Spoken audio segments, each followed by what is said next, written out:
Welcome to Mastercast 28 Minutes to COP28 podcast series. This series is dedicated to exploring important topics related to ESG with a goal to offering fresh insights beyond the conventional discussions. I'm Andrea Pražáková and I lead Mastercard Foundry, specializing in ESG and gaming for the Eastern Europe, Middle East and Africa region. And I'm super honored to be your host for the next 28 minutes. So now let's begin with a really incredible story on how merchants can make a significant change and impact. All of you probably know McDonald's, but I am sure that you didn't know that McDonald's had implemented a biodiesel program to power its supply delivery truck in several countries, including UAE, where we are streaming from, UK and Netherlands. So this program converts used cooking oil from McDonald's restaurants into 100% biodiesel. This is just an incredible way how you can power an entire fleet of trucks. In the UAE, where I live, and Karl lives as well, McDonald's has been using biodiesel to power its entire fleet of trucks since 2011. So imagine that's 12 years already since this is happening, and I'm sure many of us didn't know. And this biodiesel is made from used cooking oil collected in McDonald's restaurants. So if you go to McDonald's or you order from McDonald's, all that cooking oil which is used in there, it's converted to biodiesel. This initiative was so successful that it gained recognition from the UAE government and its stakeholders worldwide for its commitment to sustainable transportation and environmental protection. I'm sure you're asking yourself what impact it had. So the trucks have traveled 22 million kilometers on 100% biodiesel since the partnership began. So that was 12 years ago, and saving more than 25 million kilograms of CO2.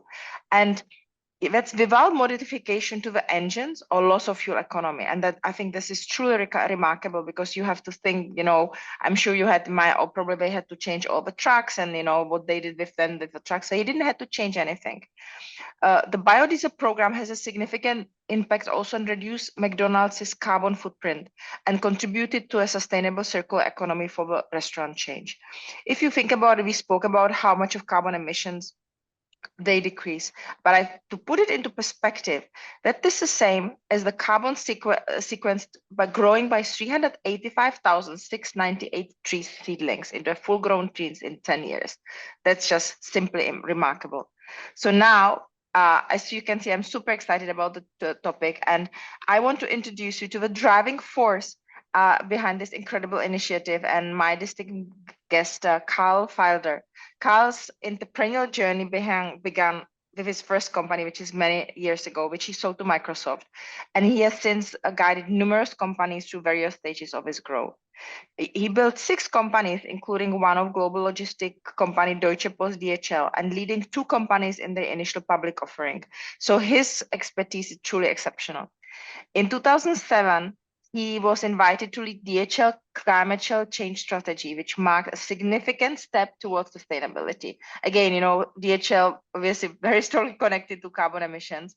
Following this, Karl spent 5 years leading the creation and execution of McDonald's carbon reduction strategy, which I spoke about before. And I just spoke about UAE, but he did this in 37 countries, APMEA, based out of Dubai. For a decade, Karl has been a pioneer in commercial biofuel production in Middle East, with neutral fuels becoming the GCC largest and most successful biofuel producer, and supplying clean fuel to renowned organizations like McDonald's, Nestle, ADNOC, ENOC, Emirates, Etihad, among others. These are the biggest brands which we know, obviously. He was also recognized by the World Economic Forum as a technology pioneer, and Karl was selected as one of the members of Mohammed bin Rashid Innovation Fund Accelerator Program. So currently, I'm sure you wonder what is currently up to now, because his career is so amazing. He is currently preparing a neutral fuel for IPO, assisting a VR software company called Eon Reality to merge into SPAC on NASDAQ. And he's even writing his 3rd book for his rock bank Sandstorm. You actually should check out his website. And Karl looks very good in his suit, but he has a fantastic picture on his motorbike. It doesn't look anything like him. So he has a different side to him as well. So Karl, it's an absolute honor to have you with us today. And I'm extending super welcome to you. Thank you very much for joining us. Thank you, Andrea. I have to say, I'm probably blushing the same color as your blouse at the moment. It's It's quite embarrassing listening to somebody rattle off all those things. I'm sure I can't remember half of them, but we definitely did those things. Yes. No, no, you definitely did, and I think it's a good positive way to blush about. So, you yourself, you have defined your mission as helping corporates save our species, which is a really big goal. Can you elaborate on how the sustainability strategy contribute to this goal and share some example from your career besides what we already spoke about? Yes, I got involved in this at the end of 2006 when my wife made me the challenge of doing something more important than making money. And I said to the, what could be more important than making money? She said, well, it looks like we're having a real problem with climate change and you need to work out how to save our species. It's not about saving the planet. The planet's going to be fine. It's just the fact that our way of life, the way that we've all grown up, is going to have to dramatically change. And it will be impacted by massive weather events and other catastrophes and things that we can't even predict at the moment. So in 2006, I started researching this and realized that actually most carbon footprints are created by companies. They're not created by individuals. They're created by companies and the decisions that companies make. And rather than trying to persuade every member of the general public to change what they're doing, I thought it would be easier to just change big companies and change the way that they do things. So, for example, the McDonald's example is a classic. We've changed the carbon footprint of their logistics system by reducing it with biofuel usage from their own waste stream. We've done that at absolutely zero impact to the customers. The customers haven't seen any increase in price.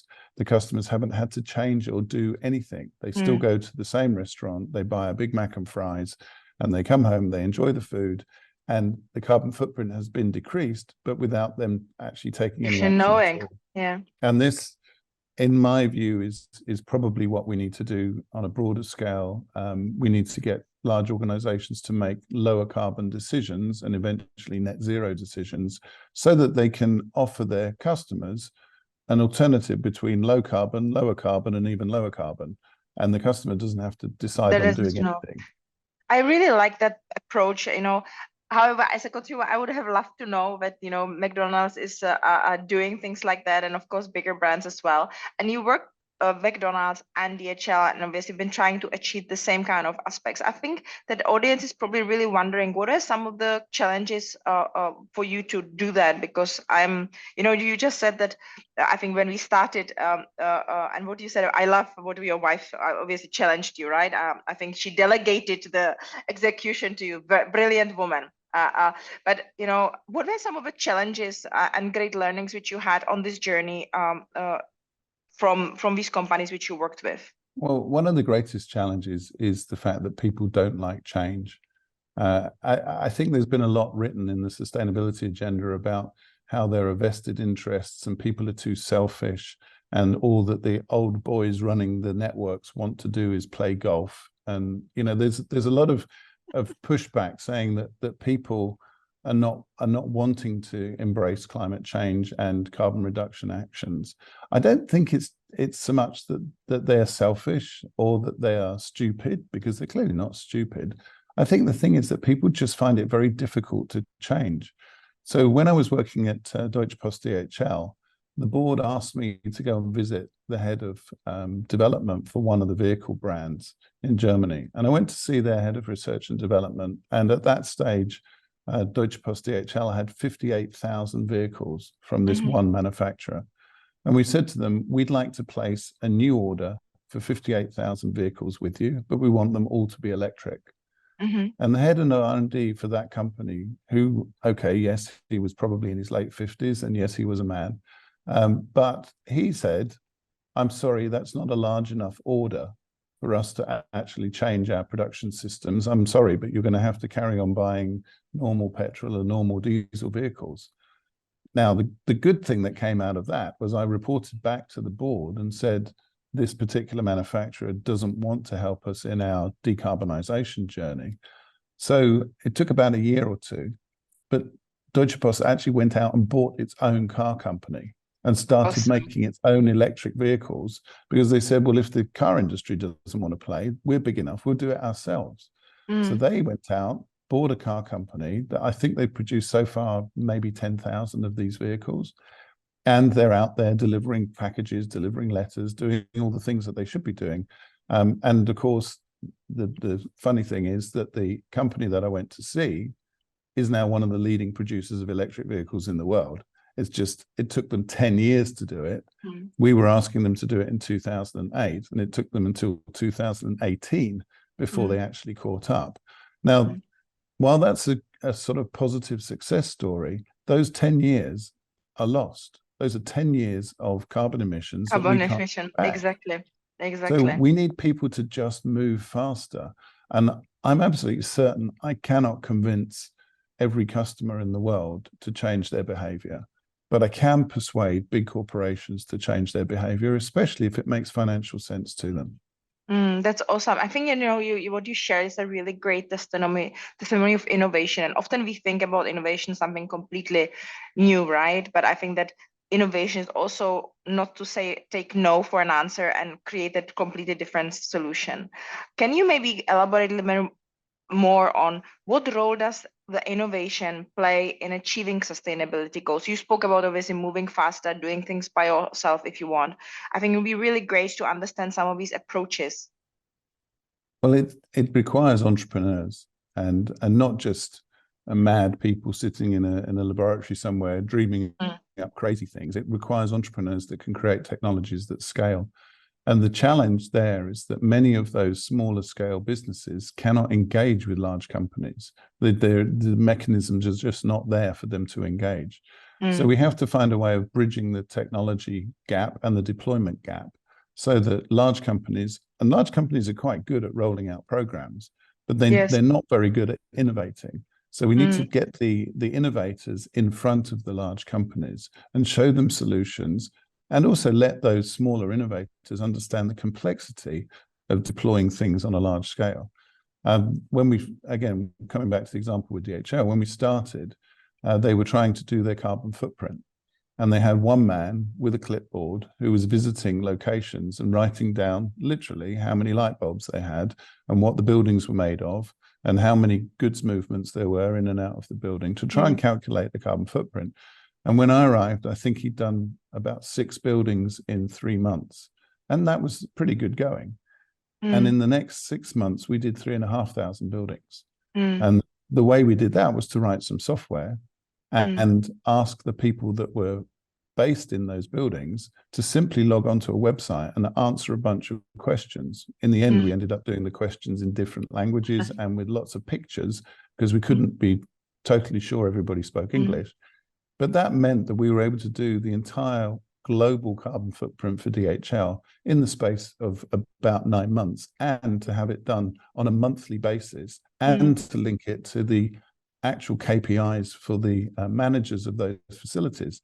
So we put a financial incentive in there, we put a fair and objective measurement system in place, and we put a series of business-related KPIs in place. This wasn't rocket science. I mean, any MBA student could have sat down and thought this up.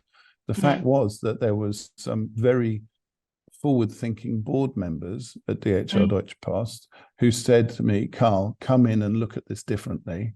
Tell us something new, and then we'll help you roll it out. And that's exactly what we did. And I love the example, Karl, because you said 9 months, right? And as you were talking, I was just thinking in my brain, with today's technology, you could probably do it in a week. You could install Internet of Things sensors in the different operations. You could use satellites to looking what is the energy consumptions from the buildings.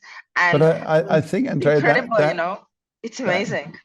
But that does actually underline the complexity of it. The challenge in these organizations is that they are very, very large. When we started this, DHL's global carbon footprint was the same as 46 countries put together. So there's only about 200 countries in the world. So there's nearly a quarter of the world's countries with one company. And yet at the end of the first year, we managed to reduce their carbon footprint by 5%. And the same the end of the second year.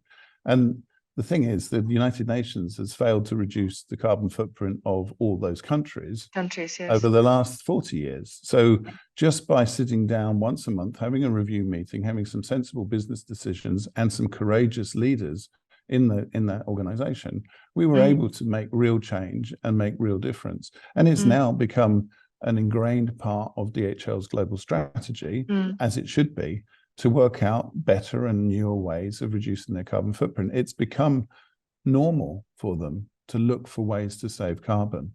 And that, you know, they're not the only example in the world. It's just the ones that I know the best. McDonald's equally. When I approached them in 2011 and said, I think we can run all of your vehicles on 100% biofuel, no fossil fuel, and my calculations say that you make enough waste oil from your normal frying operations to entirely power your fleet. And they looked at me a little bit strange and said, okay, well, let's prove it. And so I said, okay, I'll build a factory and I'll convert the cooking oil for you and you'll use it and we'll do it. And in fact, to correct your introduction number, we've just gone through 25 million kilometers on 100% biofuel. And in fact, that's the only place in the world where that's happened. The McDonald's UAE team has won lots and lots of praise. They've won internal awards. They've been recognized by McDonald's corporate for their bold decisions. And that's what it took. It took courage, a bit of a leap of faith. Obviously, we mitigated any of the risks. We looked at whatever we could to reduce the downside impact of any of this. But in the end, we found that we were right. We could run 100% biofuel without modifying the engines at all. In fact, the engines last a little bit longer because the biofuel is slightly more slippery than normal diesel. So it actually worked extremely well. But the common factor between that and the DHL example was courageous leadership. You know, it feels almost like these organizations are like Titanic, right? They're like these big boats which move super slow, but once you move them a little bit, the impact is so dramatic and can really change the course of many actions. And, you know, I want to stay a little bit on the biofuel because biofuels are really great inventions. And many of us didn't know what biofuels are. And, you know, kids are not learning much around it as well at school either. And officially it got named in the 19th century, but as humans, we've been using biomass, which is the earliest form of biofuel from wood, animal fats, plant oils, you know, for thousands of years. And I think it'd be really fascinating to understand how significant is it? You know, what can you achieve what if we would all switch to biofuels or to, you know, other sources? What is the impact? Because you're really pioneering this part of, you know, work globally. It is interesting. That whenever I start the conversation, people say, well, I didn't realize that. But the diesel engine was actually invented by a gentleman called Rudolf Karl Diesel. His middle name was the same as my name. But anyway, he was it's just coincidence, Karl. No, I'm sure it's not coincidence. It's a sign. But he invented the engine, and the original oil that he ran the engine on was peanut oil. It was squeezed from peanuts. Fascinating. And then we discovered that we could drill for oil in various countries of the world, and we had this very energy-dense source of transportation fuel, and that became petrol and kerosene and diesel and all the other fuels that derive from crude oil. And it is a marvelous substance. The downside is that when you burn it, it combines with oxygen, forms carbon dioxide, which turns out to be a greenhouse gas. And there are other nasties that are also produced during the combustion process. The thing that is amazing is that we've been using these fossil fuels certainly crude oil, for about 150 years. It took 300 million years for them to be formed. Yes. And in the last 150 years, we've used, by most estimates, about half of the available stock. It took 300 million years to put it there, and we've used half of it in the last 150 years. So when people say to me, can we replace all of our fuel usage with biofuels? We don't have 300 million years divided by 2. We don't have 150 million years to grow those crops or breed those animals or derive that amount of biomass. The challenge that we have, first of all, is we need to work out how to be more efficient in our usage of every fuel, whether that's a fossil fuel or a biofuel. And we've done that. I mean, the last 15 years, there have been dramatic improvements in the fuel efficiency of cars and trucks, and they have got better. They're still not good enough, and they're still not as efficient in terms of the energy calculations as electric vehicles. Electric vehicles, from an energy conversion perspective or energy transfer perspective, are actually far more efficient. Far more efficient. But if we want to use the millions and millions of vehicles that are out there, we need to find a fuel that we can put in them that has less impact to the environment. And that is straightforwardly the biofuels. That's amazing. The important thing is that we have to make the biofuels from a waste stream, not from a fresh stream. And I keep getting asked that question, oh, can't we just grow more crops so that we can turn them into biofuel? Well, the problem is, on Earth, we can't feed all of the people that we have at the moment. So if we have spare land that we could be growing crops, I would argue that we should be growing food for people rather than crops for fuel. Yeah, exactly. So we don't really have that much spare land that we could turn to this. There is land, lots of land in Africa that could be used for growing crops, but some reason world economics mean that we don't use it for growing food for people at the moment. So what we have to do is make better use of the waste that we produce. So I'm currently on a campaign, and I'm calling "Don't Waste Our Waste," because at the moment we are treating waste as if it's a problem and just hoping somebody takes it away and it sort of disappears from our world and we don't have to worry about it anymore. Yeah. Whereas waste is actually the natural resource for most of these green fuels. It's something we need to protect. It's something we need to manage properly. It's something we need to measure. And it's something that we need to convert locally into a locally used fuel. And, it's fascinating because as you were talking, I was thinking, as a consumer, right? Obviously, you're making it on a much bigger scale, right? But as a consumer, whenever I use cooking oil, right, I don't know what to do with it, right? I mean, in Europe, obviously, I'm from Czech Republic. My mom puts it in the bottles, and there are special places where she can, bring it for recycling. But for example, here, I don't have a way how to recycle any of that. If I think about, the millions of households where people use it because it's a traditional part of their diet, all of that, it's getting wasted, right? I think that's a really interesting perspective to say how, with this big movement of recycling and being more responsible, how we can look at these kind of raw materials as well, which from a household perspective, we don't use anymore. And it brings me to one point which I'm super, excited about, which is circular economy. And, you mentioned that a closed loop recycling model, which in nutshell stands for, principle where things are used all over and all over and all over again and not throwing them away. That it really helps the environment and save resources. I want to ask, how does the circular economy, contribute? I think it's true that it's contribute, but there are some of the big challenges from your perspective to actually really install in the companies and in us as a consumer the real circularity. So reuse from raw materials until the final product. Yeah, it's a little bit more complicated than people realize. It sounds very, very logical, which is let's use our own waste to produce something that we can then use in our business as a substitute for a fresh material. And that sounds a lot of sense. But what it needs is an infrastructure, and it also requires you to think about the logistics flows. And this is where we've decided that the real answer to much of this is to completely change the way that we produce fuel on the planet. So at the moment, because of the 150 years history of the fossil fuel industry and the fact that fossil fuel is only found in a few locations, we've got used to the idea of drilling the fossil fuel, the crude oil, in a few locations, putting it in a lot of ships, and then shipping it halfway around the world to a refinery where it's then refined into the finished products and then distributed by sea, by road, by rail, to wherever we need to use it. And that's based on the fact that there are only a few places where the crude oil starts from. These waste streams actually exist everywhere where there is a high density of population. And the requirement to use them is also anywhere where there's a high density of population. In other words, cities. If you've got a city of 3 million people, it produces enough waste to produce a factory there that will convert that waste into the fuel that the 3 million people need. This is not, it's not just the circularity of using waste to produce something that's useful, it's the locality of it.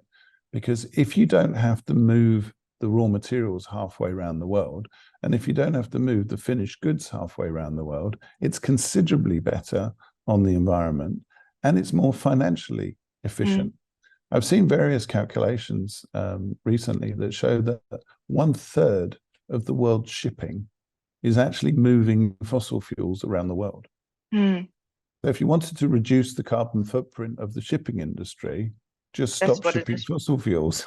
And of course, that's impractical in any short term. But what I'm trying to do is encourage businesses and indeed municipalities and cities to see their waste streams as a source of energy that they can convert locally into fuel and indeed power that they can use locally. So they don't need to be shipping things halfway around the world. You know, it's fascinating, and because I come from Czech Republic, as I said, right? So I grew up during communism. I was about 16 when the wall came down, and it has a lot of things which people obviously can criticize, and you know, I had a great life myself, but one area which I never thought about until I came to the space of sustainability is that these countries which were so landlocked in a sense, right? Because you couldn't travel, you couldn't import, export, or just from the couple of neighboring countries, they were much more sustainable because everything was made in the country, right? There was if it was milk, if it was if it was bread, if it was coal, whatever, everything was done in a small location, and we didn't have so much of choices. But I grew up quite fine with 2 types of yogurt, right? I didn't need to have 50 different types of yogurt, which are shipped from France and Spain and America, and we had bananas once a year for Christmas, right? But I think that there is a lot of things which we can learn from some of these older systems, and I love what you said, the 3 million people concentration, but we should start to think about what can we learn and how can we stop being so global and being more local. You're right. You're right. I mean, there's a lot to learn from history as well. I mean, if you look at, I mean, I teach a little bit about sustainability, and one of the examples I like giving is to ask the students, when do you think the first net zero city was powered by electricity? And the answer was in 1898. And it was 1988. No, 1898. 18. Oh my God. Okay. It was now the city of Niagara. They installed a hydroelectric power station on Niagara Falls, and they generated electricity, which put electric light through the entire city of Niagara. And we forgot about that. Most people don't even know, as an example. Then there was a lot of new technology that came on board. But the big difference was when they discovered crude oil in the United States and decided it was going to be a lot cheaper rather than building a hydroelectric power station, which costs a lot to build, but is actually very cheap to operate. We diverted in our history. The other thing, come back to my childhood, I didn't grow up in the former East, I grew up in the former West, but I remember every morning listening before I went to school to the sound of the electric milk float. So this was an electric truck delivering milk to every single home, and it was bringing milk in glass bottles. Glass bottles. And the glass bottles were sealed with aluminium caps. And we used to collect the aluminium caps and take them into our local newsagent where they would recycle, they would send them back for recycling. The bottles from yesterday were always put out the night before. So the milkman collected the empty bottles. He entirely recycled the glass bottles to put fresh milk in them. And we had the whole lot delivered on an electric vehicle. And since then, we now go to the supermarket, we buy these silly, huge plastic containers, which always, in everybody's fridge, there is a container of milk that doesn't smell so good anymore because they bought too much. So you know, when we were doing this, when I was kids, and certainly when you were kids, we definitely lived a bit more frugally. We lived more efficiently. And I'm not sure that it's great progress. Exactly as you said, I don't need 15 different styles of yogurt. I don't need, you go to a shop anywhere in the Middle East, I don't need 25 different types of water in the fridge. Yeah, I agree with All you. of this is inefficiency. Yeah. And that's when I said earlier on, we're going to have to change the way we live our lives. But those decisions are best taken by the big manufacturers. So if the manufacturers decided to try and reduce the breadth of their product ranges, they would reduce their carbon footprints. Definitely. If they focused on efficiency of packaging, they would reduce their carbon footprint and they'd save money. And that's what it requires. You mentioned that you teach as well, and I want to shift gears a little bit to the people side, right? And to the psychological profiling. How does psychological profiling relate to the success of different startup teams in the sustainability sector? Because so when we move from the technology to us humans, because ultimately it's us who can make the change. Yes, but that's a really big question. It's a really, Should we add some time to the podcast?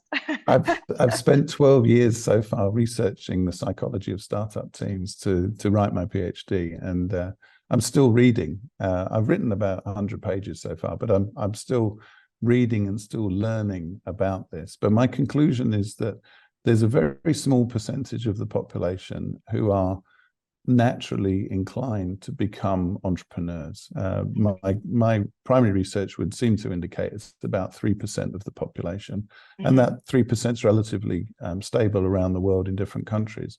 And those 3% of people are unusual. My wife says I shouldn't call us weird, but entrepreneurs are definitely a bit weird. It's a good word. We are unusual. And the thing is that a lot of those entrepreneurs who are required in startup teams have a lot of rough edges. They're lacking many skills. They have the key skills required to get up every morning, think that the world's broken and come up with solutions to fix it. But when it comes to thinking and communicating in a way that is likely to involve scaling their project, their idea, they sometimes are missing that.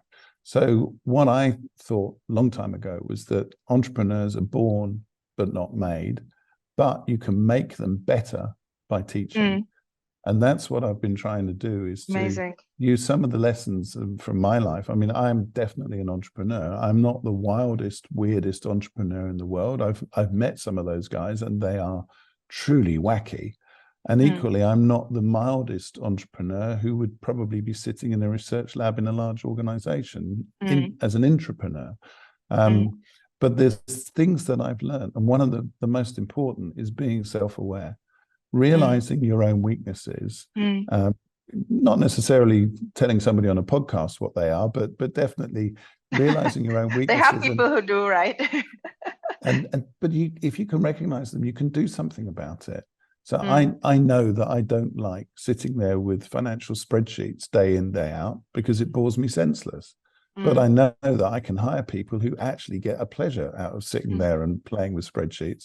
So the key thing for an entrepreneur, and certainly as far as I can see, is you always need somebody financial to sit with you and almost on a peer level argue with you when you want to go off and boil the ocean doing something, that they say, well, actually, maybe you want to think about doing it in a slightly different way, because there's always a good room for discussion in those type of situations. So I really like that. The balance of a startup team is, from a psychological perspective, is absolutely critical. And I'm a great fan of the Myers-Briggs Type Indicator, which basically categorizes people into 16 sort of personality types.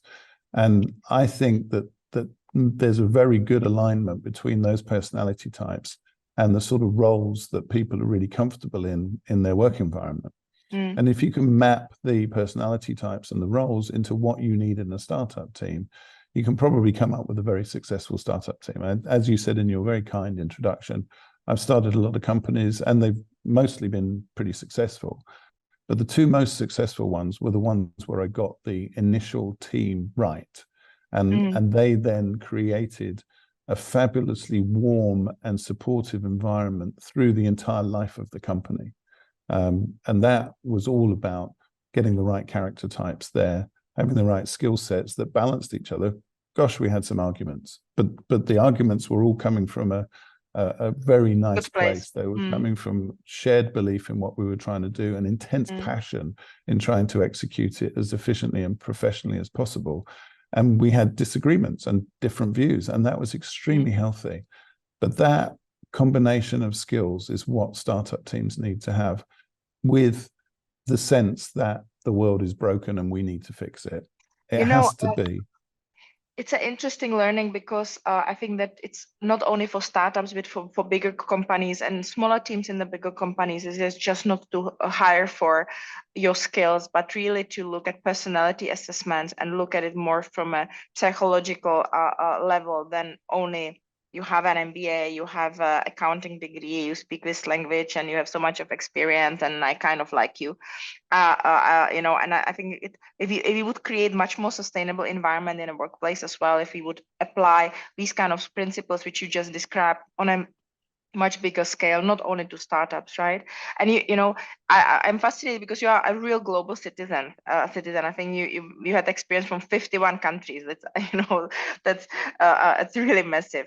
And I mean, this is my almost last question, but I'm really curious. Is what are some of the differences you observe? Because I remember when I grew up and then I managed 11 markets in Eastern Europe. Everybody would say we are different, right? I'm different and you're different, and then people always say, and I somehow think that an underlying factor on the basis, we all the same, we have the same needs, we express maybe ourselves differently, but as a human beings, if I need to do something, I need to do it, no matter if I'm Czech or British or South African like my husband. But maybe the way how we go around it culturally is slightly different. But I am really curious about what are some of the unique sustainability challenges which you see in the different regions, which you say this was just here, it was nowhere else? Or do you think it's like everywhere the same, just the way how we look at it is a different way? In fact, as thank you for assessing that. I mean, I have done business in many, many, many countries. I've started companies in more than 20 different legal jurisdictions. And the thing that struck me is when you boil people down to their core, actually, we're pretty much the same.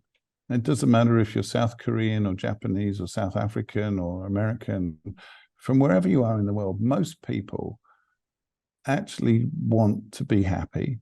They want to have a very happy home life, and they want to have a future for their children if they want to have children. They want to see that there's a positive future. And if you can, in your business dealings, if you can boil the relationships down to a human level, then I find that it's often a lot easier to have a business relationship with people. So the starting point, certainly, it's something I've learned a lot since I've been living in the Middle East. The starting point for nearly every conversation has to be respect. And it has to be respect for people within their own culture. So there's no point in me going to Japan and saying, when I was in Germany doing sustainability, we did it like this, you should copy it. I have to actually respect the local culture in Japan, understand the challenges and some of the thinking. And, the Japanese have a fabulous history of looking after their own environment. And what I don't understand is that they're actually, on most international metrics, not doing very well on sustainability. So how do those two things not work together? How does the history not gel with the present? And that's about getting deeper and getting behind the conversation and asking people to really open up and tell us, in your society, what are some of the barriers? It's certainly wrong to walk in there and assume that you understand it, because you, as a foreigner, there's no way you can.